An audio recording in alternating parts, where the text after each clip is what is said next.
Можам да кажам дека заклучно со 11-тиот месец од годинава, веќе имаме постигнато сериозна бројка на договори за нови инвестиции. Станува збор за дел од постојните капацитети кои што реализираат целосно нови проекти или се прошируваат, меѓутоа имаме целосно нови инвеститори кои што досега не биле тука. Бројката е веќе некаде близу 400-450 милиони, зборуваме само за 2022 година. Што е некаде можеби двојно не можеби него нешто над двојно повеќе од минатите години. Да, се сеќавам лани кога правевме интервју беше некаде 160. Близу до 200 завршивме годината, не полни 200 милиони. Постигнати договори. Во број на субјекти кои што стари и нови договори. Ако ги споредуваме, јас во принцип не избегнувам и не сакам да ги делам инвеститорите на наши и ваши, на стари и на нови, меѓутоа ако збориме за тоа што е она што постојано да кажеме, јас сум го затекнал во рамки на мојот откако почнав мандатот тука пред веќе 2 години и тоа што сега доаѓа, значи зборуваме за некаде секаков купна бројка од овие 2 години да зборуваме. Значи имаме некаде сигурно околу 15 нови проекти, од кои што ако ги гледаме како вредност, 2/3 се целосно нови инвестиции. Останатите произлегуваат од субјектите кои што веќе биле присутни, да кажеме, во моментот јас кога сум презел позицијата. Меѓутоа повторно кажам, станува збор за инвестиции кои се целосно нови, односно проекти за кои што самите инвеститори, дури во моментот на доаѓање, дали било тоа пред 15 години, пред 10 или пред 3, во своите деловни планови не ги планирале. Така што она што можам да го кажеме, додадената вредност од изминативе 2 години, тоа што сме успеале ги поттикнеме и тие што се веќе во државата, да ги препознаат предностите на деловната клима во нашата држава. Членството во НАТО игра многу голема улога, особено во контекстот на чувањето во Украина, така што и тие субјекти кои што не планирале, сепак се охрабриле да реализираат нови инвестиции. Оваа година досега би требало да биде најдобра воопшто во постоењето на зоните, бидејќи повторно кажам дека сметаме некаде близу 450 милиони евра постигнати договори, што е би кажал споредено, одма ќе кажеме, направивме една анализа споредено со цела декада 2010-2020 представува некаде половина од вкупниот обем инвестиции. Значи за една година сме стигнале скоро до половина од тоа што е постигнато во еден претходен 10-годишен период. Споредено со земјите од регионот, обично новинаите сакаат да споредуваат Србија, соседството, како стоиме тука. Би ги почекал податоците кои што ќе се објават секако официјални и од соседството, меѓутоа и европските институции водат доста прецизна евиденција во тој сегмент. Секако Србија е држава со која што се надпреваруваме и можеме да се надпреваруваме во тој дел и во однос на одредени сегменти од политиките и проектите кои што се реализираат, можеме секако и сакам да кажем, имаме цел кон која што треба се стремиме да ја постигнеме. Останатите земји во овој контекст мислам дека не се толку конкурентни, да кажем политички не се толку конкурентни. Во делот кај, да кажем, во соседна Албанија повеќе станува збор за проекти кои што се во делот, да кажеме, на искористување на природните богатства. Значи, дали се тоа рудници, дали се тоа имате еден голем проект, да кажеме, во делот на концесионирање на делот пристаништата, така што не можеме да споредуваме она што ние го работиме, да кажеме, во овој сегмент како странски директни инвестиции или инвестиции генерално со сегментот кој што го реализира, да кажеме, таму. Меѓутоа, ако зборуваме во аспект на ваков тип на, да кажеме, гринфилд инвестиции, во тој случај Македонија секако понапред. Колку вработување значат овие? Тоа е она што секако сакам да го споменам, и прашањето ви е сосема на место. Инвестиција како инвестиција е важна како обем, меѓутоа парите на крајот на денот секако влегуваат во државата, меѓутоа објектите што се градат, опремата што се носи сепак сопственост на самите инвеститори, без разлика домашни или странски. Она што реално е додадена вредност за домашната економија се работните места и даноците. Она што мене ме радува да кажеме дека дел од овие инвестициски проекти кои што успеавме да ги реализираме минатата година, првите ефекти веќе ги гледаме година. Че веќе оваа година имаме заклучно со ноември, ексклузивно за вас, се уште не сме ги објавиле податоците, меѓутоа имаме сериозен раст на бројот на работни места. Че некаде близу 2.500 нови работни места се креирани само од јануари оваа година.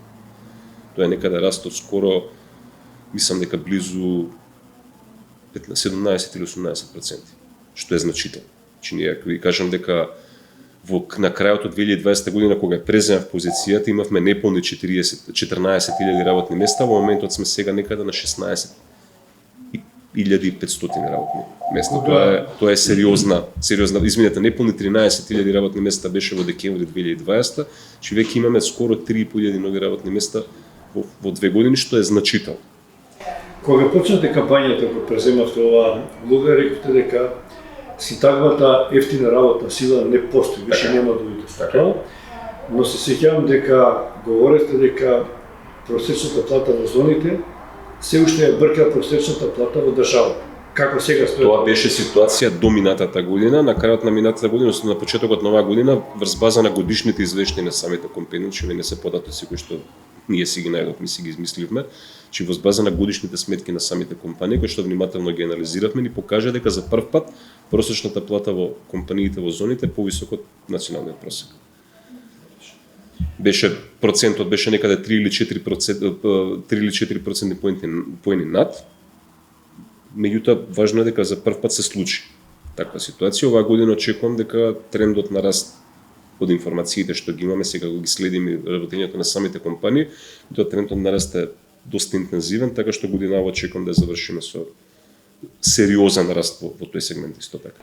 Кога говориме дека една странска инвестиција ќе вложи 100 милиона, 50 милиона евра, тие ги вложуваат во градба на своите капацитети, во опрема и така натаму. Дали нешто од начинот на градба имате некој договор дека треба да бидат искористени ресурси од државата? Ова исто така се одлично прашање, значи она што го споменавте, ако во делот на опремата компаниите сега го се подпираат на добавувачи кои што се дали се од Западна Европа, од Соединетите држави или од Азија, во сегментот на градба исклучително ни е важно да користиме нормално домашни изведувачи, домашни снабдувачи со материјали. Искрено затекнавме ситуација во која што овој сегмент на работењето не беше доволно регулиран. Значи немавме доволно, ајде да кажеме, јасни правила на игра. Зашто е тоа важно? Важно е да аспект на тоа што и државата учествува со своји средства во тој сегмент, бидејќи преку државната помош државата е на некој начин партнер со овие инвеститори во сите сегменти. Наша политика настојување сега го материализиравме преку еден целосно нов протокол, односно пристап во тој сегмент, настојуваме компаниите да го отворат тој сегмент на пазарот. Во смисла да имаат отворени транспарентни постапки во кои што поголем број на домашни компании, че даваме приоритет на домашните компании, тоа јасно им го кажуваме на сите, да учествуваат во постапки во кои што ќе може се одбере реално најдобриот и кои што ќе може да во предвидениот временски период да испорача она што треба. Она што ме радува е се поголем број на компании се определуваат. Значи имавме она што го презентиравме неодамна, летоска во технолошката зона во Тетово, значи компанијата Его со својот концепт на електрични возила носи некаде исто околу 130 милиони евра, Гересхаймер со фаза 2, фаза 1 не ја броиме во овие 450 милиони, бега договорот се ако зборам постигнати договори, зборам договори за кои што веќе имаме пружено рака и веќе сме ги пратиле, ако ништо друго, во формално одобрување во владина процедура. Договори за кои што знаеме дека ќе се постигнат, меѓутоа се уште не се влезни за процедура, не ги броиме. Значи сакам да видам јасно за тоа. Така што во овие 450 милиона влегува втората фаза од Гересхаймер, првата фаза која ќе се согласи анексот на договорот и кој ќе го пратиме во процедура, тогаш можеме да кажеме дека договорот постигнат. Три компании фактички се носечки во. Знаете како? Ќе ви кажам сега, значи грчките Митилинеос како стратешки инвеститор, бидејќи веќе имат аплицирано добиено статус од страна на владата, можеме ги сметнаме малтене како постигнат договор, иако не ги броиме се уште во овие податоци, че тежат 200 милиони, Гересхаймер со двете фази би тежал 200 милиони, значи зборуваме компанија енергетика, компанија фармација и електричните возила со 130 милиони дополнителни, че самите вкупно како обем се некаде над половина милиарда евра. И точно да три големи инвеститори, со тоа што можам да споменам дека со два други инвеститори, американско-тајванска компанија со која што сме поприлично напредна фаза од разговорите, тежи исто така некаде околу 200 милиони, и дополнително разговараме со еден голем јапонски бренд, кој што би требало да донесе одлука некаде на почетокот на следната година, иако тама сме во конкуренција со повеќе држави од Централна и Источна Европа, кои што исто така тежи на 200. Така да комбинирано овие 5 инвестиции само тие треба да донесат 1 милиарда, сите се нови. што постои меѓу тие нови инвеститори се определуваат да побарат поддршката и од дирекцијата. Соработуваме со меѓународни организации, односно компании во сегментот на кои што се бават со комерцијален, со индустријски недвижен имот, кои што ни помагаат во, повторно кажем, во обезбедување на постапка во која што повеќе домашни компании може да учествуваат и на крајот на денот може да земат дел од овој колач кој што не е мал. Меѓутоа, повторно кажем, по правила и услови кои што гарантираат дека и државата нема да преплаќа за цени кои што се можеби нереални и повисоки од пазарните, што е па добивка за самата држава и за јавните средства. Како стоиме со инвестиции и инвеститори од соседството, да речеме, Грција, Бугарија, да не набројувам други, дали генерално доаѓаат од запад компаниите кои што инвестираат или имаме и регионални инвеститори? Па еве, за секоја инвестиција е добра. Јасно. Од земјите од регионот, ајде поширок контекст на југоисточна Европа, би истакнал само Грција.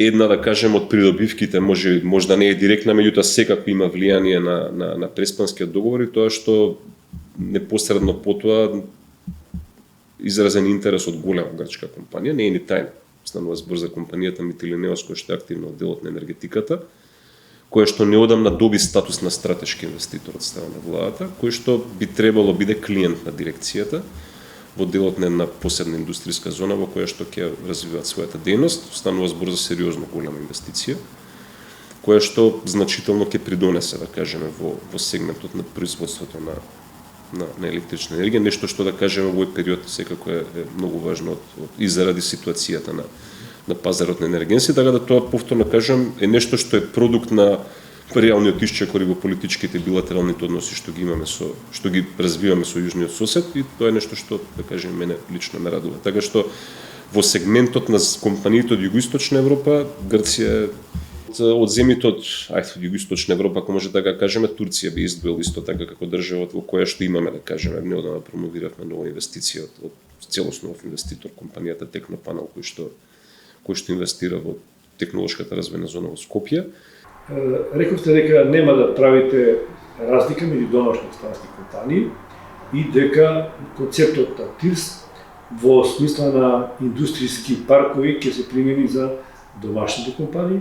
Како стојат тука работите, докаде колку е државата подготвена и колку се фирмите спремни да влезат? Добро, тука работиме на два фронта, така се разви работата. Значи, едниот фронт е тој иницијалниот што го започнавме, концептот на индустријски паркови, законското решение го изготвивме во соработка со Министерството за економија, веќе во владена процедура, која што реално поприлично ќе ги олесни да работите за домашните компании во тој сегмент, така што компании кои што сака да реализираат, значи го либерализираме тој сегмент. Значи во одредени сегменти имало претерано голема регулација, во одредени сегменти се отишло во крајност да самата регулација креирала многу несигурност и многу нејасноти. Сето тоа го ставивме на едно парче хартија, многу поедноставени процедури, концептот на индустријски зелени зони кој што постоел наназад со 10 години сигурно, а воопшто не бил применет, сакаме го вратиме во живот, меѓутоа сакаме да го направиме на начин кој што е јасен и едноставен и разберлив за сите. Меѓу другото што предвидувам, секој од општините има своји индустријски зони. Предвидуваме лесната процедура да ако одредена општина реално има земја, сака да развие зона, меѓутоа при тоа нема средства да реализира инфраструктура во рамки на зоната, бидејќи тоа е една од клучните работи, имаме можност државата да ускочи преку дирекцијата и да помогне тоа да се случи. Еден од практичен пример како помогнеме на единиците на локална самоуправа во тој сегмент на работи. Втора работа, имате ситуација зона Визбего, која што постои, не е ни формално зона, неформално како зона, меѓутоа постои со години, 20-30 години. Имате компании кои што комбинирано по некои податоци што ми ги споделија самите компании, комбинирано извезуваат некаде на 300-400 милиони евра годишно. Во зоната Визбего во моментот имате проблем со улица, имате проблем со основна инфраструктура.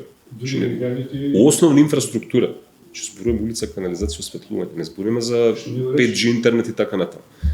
Во самото законско решение предвидуваме дека државата може да формира индустријска зона и на земјиште кое што е приватна сопственост, на кое што веќе има изградени објекти. врз база нормално на одредени параметри, значи не било каде. Со ово отвараме можност, еве конкретно за тој проблем кој се провлекува 20 години, затоа што зоната се дели помеѓу 3 скопски општини, па не знаеме кој каде до каде треба да направи улицата или патот. Едноставно да ставиме рака на тоа и на тие компании таму кои што вработуваат сигурно илјадници луѓе, мислам податоците се значително, нема потреба ни да зборуваме за постоење на оправданост, апсолутно јасно дека постои, да им излеземе у пресед да го направиме тоа, затоа што на крајот на денот тие компании плаќаат пари у буџетот со кој што ние се финансираме, само треба да ги вратиме назад.